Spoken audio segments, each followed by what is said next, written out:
Heidi ho, everyone, and welcome aboard. This is the live US session. Well, pre-US session, really. We're not into it yet. We've got about half an hour to go before we get into the US session proper. And of course, half an hour after that, the US will open their accounts for the day and the traders will jump in and hopefully we'll see some meaningful movements, preferably in our direction. That would be good. There's a whole lot going on in the show this evening. One thing I did want to start out with, of course, was have a look at what the market has had to deal with throughout the day. I'll show you the calendar, and obviously we're in Chinese bank holidays. Interesting with the Chinese and their holidays. They have a bank holiday, and this one is, I can't quite remember what it is, but it's called National Day. Interesting point about the Chinese. Okay, National Day, I get that. So let's have a bank holiday. Well, hang on, let's have another one. Oh, and while we're about it, let's have another one. And it's all about National Day. Why don't they call it National Week or National Days? If anybody can help me out there, I'd be most grateful, because it's a bit of a misnomer. Not that it worries me at all. It's just something that I do notice. We had the RBA, the Reserve Bank of Australia, delivering their latest statements, and of course, as widely predicted and expected, the cash rate was held at 0.25%. And really, I didn't think there was too much in the statement, to be honest. But the market has reacted somewhat, I won't say vehemently, but somewhat negatively against, pardon me, the Aussie. And the Aussie has taken water for the past 12 hours or so. On top of that, only a couple of hours ago, we had the annual budget released. The federal budget was released. Look, I've got to be absolutely honest with you. No, I can't sit and listen to a budget release. Just bores me to tears. So I didn't, and I really don't know what that said. I imagine it doesn't really matter what I imagine, but the Australian governments, like governments all around the world, have got fiscal policy that is very accommodative for obvious reasons. You know, COVID-19 has just blown everything to smithereens, and I honestly don't know how they can even come up with a number that says, okay, we're able to control everything to this point. Really, I don't get it. I'm so glad I'm not the Treasurer of Australia, I've got to say, to deliver that today. So where that's actually, or what it means to the Aussie dollar, is anybody's guess, to be frank. Certainly not mine. I've got no idea. But again, the market doesn't seem to have reacted too kindly for the Aussie in that particular scenario today, where we've had those, well, really quite important events. Upcoming, we've got Christine Lagarde. She's already spoken. What time actually is it? 1:30. We're bang on trade balance time out of Canada, and we've got Lagarde speaking again in half an hour or so. So the culmination of the day comes just after we're finished, actually, when we've got Jerome Powell speaking. What's he doing today? He is talking about the US economic outlook. Good luck with that, at the National Association of Business Economics annual meeting via satellite. Audience questions are expected. Once again, glad I'm not him. That's an onerous task, trying to get the Fed in check. And my goodness, what the world events are so interesting. It's not funny. Donald Trump. I don't even think I need to be talking about Donald Trump at the moment. He is just something else, isn't he? Out of hospital already. I haven't seen him since he got out of hospital, apart from the fact when he was waving in his motorcade yesterday as he came out of hospital, and the press were going, Donald Trump, Donald Trump. What's he doing out in hospital? Well, apparently he didn't go back in. He's gone, I don't know, gone back to the White House. I'm not up with the news. We miss Ash on days like this for that reason, because he's right on top of it. One thing that does interest me, however, and I'm going to show this to you guys, and of course it is Tuesday, with Shukri coming in a little bit later. I don't know that he's in the room at the moment. Maybe I'll have a look at that, because if he is, I want to get him to comment on something. Where's my control panel? There it is. I don't think he is at this point. No, he's not. As soon as he comes in, and I'll tell you for why. Here's what I want him to talk about, because it comes as, I don't say it's a surprise, but what I would say is, OMG, are we really at this point? And the point I'm talking about is this one: a digital euro. So the ECB assessing safe alternative to cryptocurrencies. Haven't actually read this, but I did read an article on it yesterday that the Big O posted in one of our chat rooms. And I find that quite fascinating. And I want to read it, and I want to see exactly what's going on there. But I assume that Shukri has, and when he comes in, like I say, I want him to give us, I'll bet he's all over it. So I want him to give us his thoughts. I'm just reading it as I'm speaking to you guys, and perhaps you are as well. A digital euro would complement cash, not replace it. Together, they would offer people greater choice and easier access to ways of paying. This should help financial inclusion and promote innovation in the field of retail payments.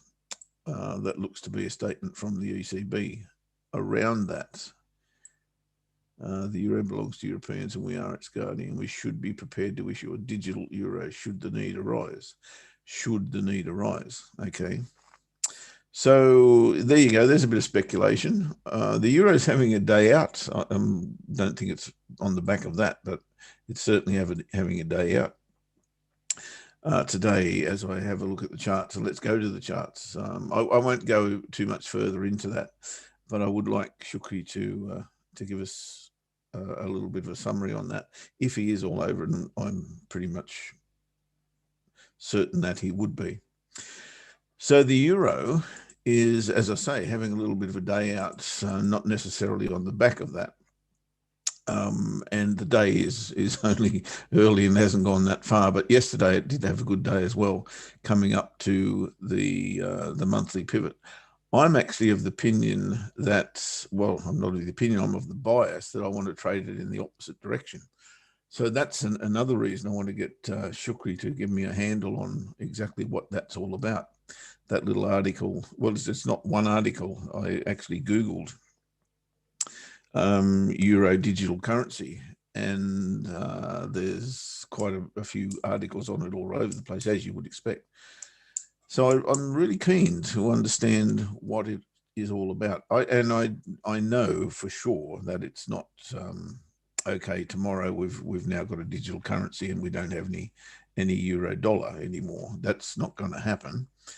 But rumors and innuendo and misfacts, misquotes, all of those sorts of things will have a very, very interesting impact on what euro does in terms of its market value. So this is something that we need to be across, because if it is imminent that the European Central Bank is going to introduce not an alternative, as they say there, but something that tags along with cash. So it's kind of like a test, isn't it, really, at the end of the day? Then what does happen to the euro? Does the euro become more valuable because it's going out? Does it become less valuable because it's going out? Great questions. I'd probably need someone like Julian to give me some counsel on that, because I've got absolutely no idea, frankly. The common sense in me says that, okay, if an alternate method of trading comes along, aka a digital euro, then no more euro. It's got to be less value, hasn't it? Or has it? The rarer things are, the more valuable they become. But if they were to go, okay, euro stops today, digital euro starts tomorrow, does that really mean anything at the end of the day? Isn't it still the same value versus the US dollar? Don't know. You've got to ask someone higher up the tree than me. I really don't know, and I find it fascinating as to what that actually may all mean. Anyway, at the moment, it means that the euro is bouncing back, or appears to be bouncing back. My opinion on the DXY, I'll have a look at that in a tick, Dennis. Any chance of going up today? So far, it wouldn't make the Alice Springs Water Polo Reserve team. Yeah, true. Let's have a look then. I'll come back to the euro. It is an interesting story. There's no doubt about that. All right, let's have a look at the dollar index. Where have I got that? I've got it here somewhere. There it is. I'm not sure if you guys can see that. Sometimes this gets a bit tricky. In fact, looks like you're still on the Forex factory, which is kind of crazy. All right, let's see if I can fix that. Did you even see the euro news? That's a good question also. New share, dollar index. There we go. So my read on the dollar index is kind of a cloud of a price. If I can go a little bit tighter than I am, let's go in here somewhere. One day I'll learn how to use this, I promise. Plus. There you go. That should be close enough. So that trade line, or trend line rather, I better use trend lines, looks very much to have broken to me. That's a daily chart I'm on, which means one of two things, of course. Either this is a genuine breakout and we're going to go lower, or we're going to get a retest or go back above it. And I don't know which, frankly, at the moment. And until that does happen, I've probably got to stay on the sidelines. The one thing I can tell you is that a few levels have just been taken out here. One, that level there, which to my mind was probably the bigger resistance area. And of course, we went back up to here, came back down and broke it and retested it. And now we've gone clear through it. Also, the shoulders, or the neckline rather, if you like, which is probably the same level, if not maybe there, that's also been taken out of the inverted head and shoulders I'm talking about. So I'm so far thinking this is, okay, maybe a retest, which has already happened according to that candle, the little doji that's forming at the moment on the daily chart. I think this is in trouble. Let me switch time frames. How do I do that? Not there. There. Okay. Let's go to a 4-hour time frame and see what that looks like.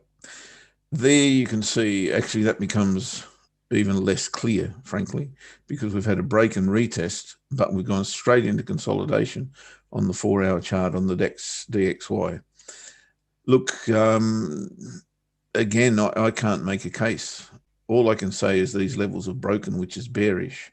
And until we get back above them, I've got to be a bear, but with no conviction, absolutely no conviction. If I went down to a 30-minute chart, then I can start to trade I can start to trade the range, I would suspect. So let's do that and see where we're at. So here's your range, very clear, bottom, top, and we've just bounced off the bottom. So the first signal I'd be looking for would be on this chart. And if we were to break out of here, out of the top side of the range, then I'd wait for a retest, and then I'd be starting to call it long. Whilst ever we're in that range, and it looks to be established now, certainly on the 30-minute chart, I'd be looking for a bounce off the top, lower high, back to here, bounce off the bottom, higher low, back to here, until they break and we get a retest. Then I think I can probably have an opinion, but until that's the case, I've got to say we're on the road to nowhere, Dennis, which is kind of interesting since we're in 70s music coming up a little bit later. So, yeah, mate, sorry, I can't really help you. Yes, it can go long, but will it? Ooh, tough call, really tough call at this point in time. If you can get in down here, I'd say, okay, it's a buy. But if you can't, then I think probably waiting is the best course of action. The real opportunity may well come is the 30-minute chart, right? Because we've now bounced off the bottom. If we do put in a higher low here, then maybe we've got a case to go long. And if you are of the opinion, as I know Ash is pretty bullish this. If you are of the opinion that it can go long, then here's where you want to get into it, not up here. So there you go. That's my thought process on the dollar.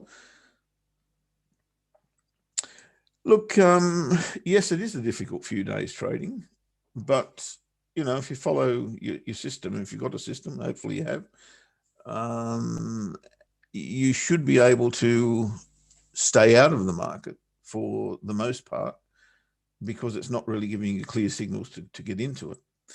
So in that regard, it's tough, but it's not tough because it's doing wacky things and taking you out at inappropriate times. I mean, whenever you're getting taken out, it's inappropriate. But I see, in particular on the things that I'm looking to trade, price running away from me.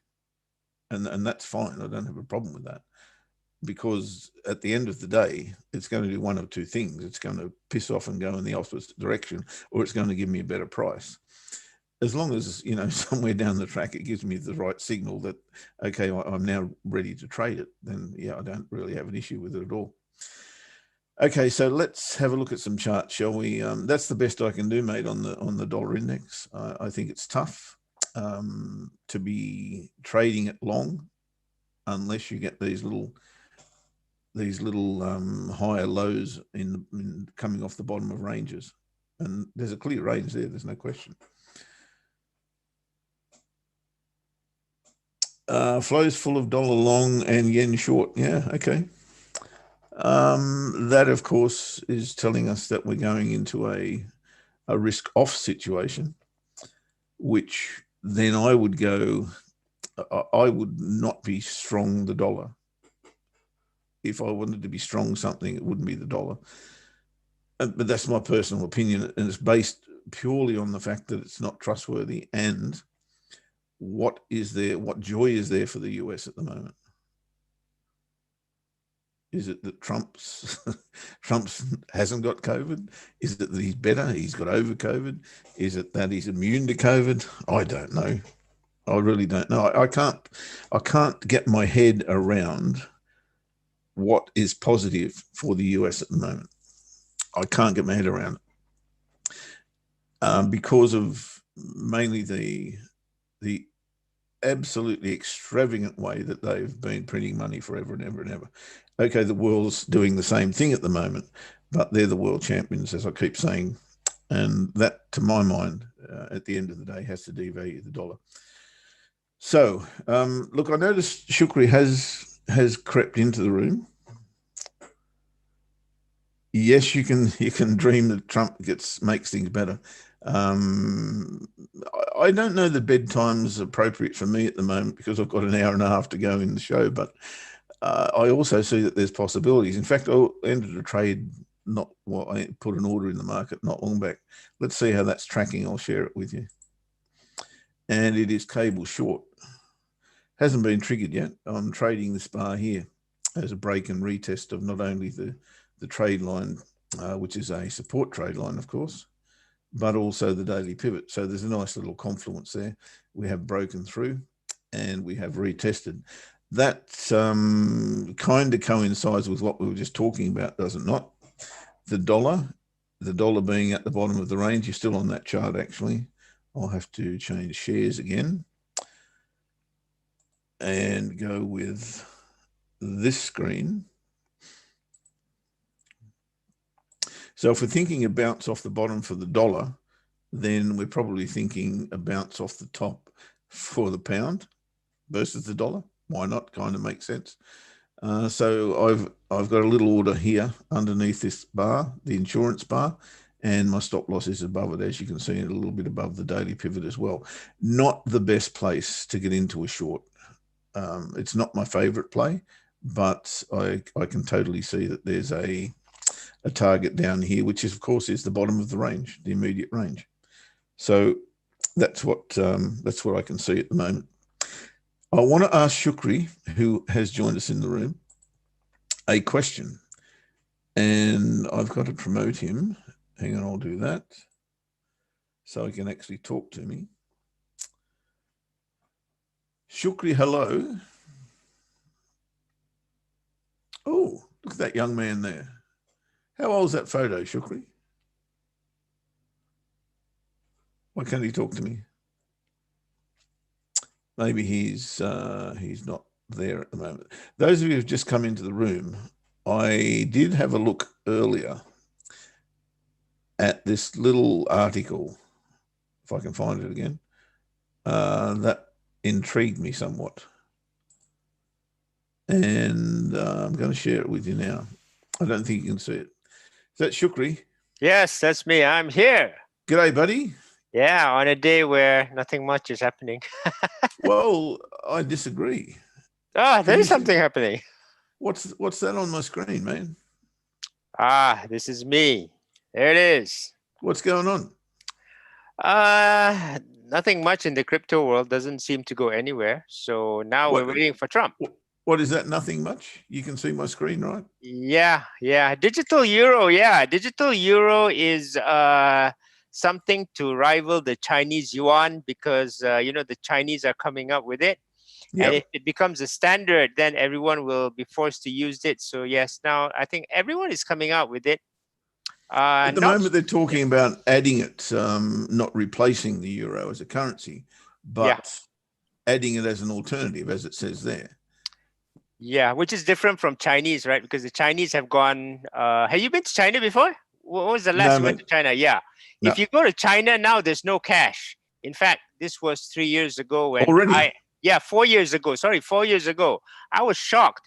Everything is through the phone at that time. And I think now it's the same. That time was through WeChat or Alipay. You just did not need cash anywhere.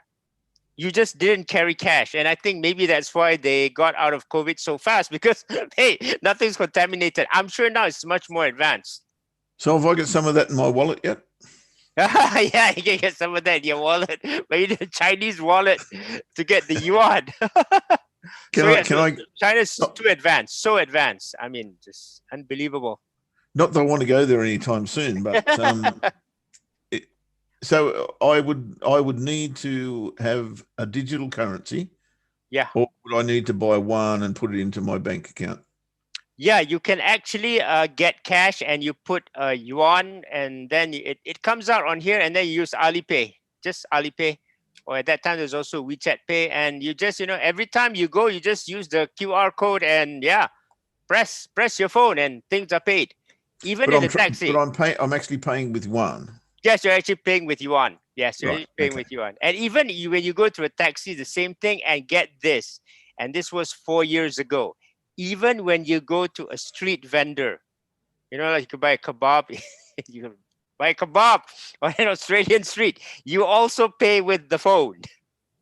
You can do that. That's true. Yeah, You can do that here. You can do that here. Okay, good. So yeah, they're too advanced. So I think everyone's afraid of that's being left actually not a behind. digital currency, is it? Really? No. At that time, in the no, sense of the word. no. It wasn't. But But that's that not what was they're talking about here with the euro. They're no. talking This is a about real digital currency. Yes, correct. yes. Yeah. So this is the kind of thing that I thought was probably going to happen, rather than the cryptocurrencies per se. So where the central banks all get together, because guess what?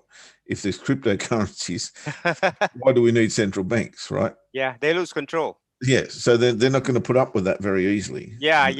They will fight back for sure. But the good thing now is even they are accepting cryptocurrency because again, the U.S. of all places, and Trump used to be a Bitcoin hater, has just approved the first crypto bank, right? Kraken. In the USA. So this is quite. Yeah, but insofar, when you say he's approved it, what does that actually mean? Kraken, which is a US exchange, it's just a US crypto exchange, can now be the first crypto bank regulated. This is not coming, this is not doing its own thing like the other crypto exchanges. This is actually being really, really regulated by the USA. And now even in the US, the banks can also keep your cryptocurrency. Okay, because you might lose the keys or you might be careless with it, so they can keep they can be custodians for that. So the answer is really somewhere in the middle. We don't know. I was going to say that doesn't really change anything, does it? That does, because only now the method of exchange. That's all that changes. Yes, correct. But the key part here is that cryptocurrency can now come out of being something that is on the sideline. Yes, out of the closet and into the mainstream. And rather than being something that is being famous for laundering, which is not, it's accepted. And for example, on Monday, I showed Kraken, not Kraken, sorry. There was a exchange called, what was that? A KuCoin that was hacked for 200 million. And he took out 129 million of Ether. Now get this, if this were cash, that 129 million would be gone. But because this was cryptocurrency, 95 million of that 129 million was frozen. You can't do anything because the owners of that crypto just froze it and you couldn't move it out. So that's kind of cool, right? It is. What about the other 34? He probably got it out through Uniswap and all that. You see, because now you see the crypto community even working together, and supposedly, I haven't heard anything beyond this, but supposedly they can even track where the other 34 million went, and they know who stole it. Yeah, because they're traces. Now, having said that, that was the whole point in the first place, wasn't it? No. This goes against cryptocurrency, because remember, with cryptocurrency, you're not supposed to know who you are. Anonymity. It's supposed to be totally automated. Now, in order to recover back, they had to bring back time. For example, if I stole your money at 6:30, if I bring back, if the cryptocurrency guy, let's say Ash is the cryptocurrency owner, brings the time back to 6 p.m., nothing happened, right? Yep. Now, you're not supposed to do this, but they actually did something like this. So there's a lot of debate in the industry now that, hey, you can't do that. But hey, they stole the money. Why should you let people get away with the money? So yeah, it is a really big debate. So a lot of people are angry. A lot of people are, okay, they stole money. We got to get it back.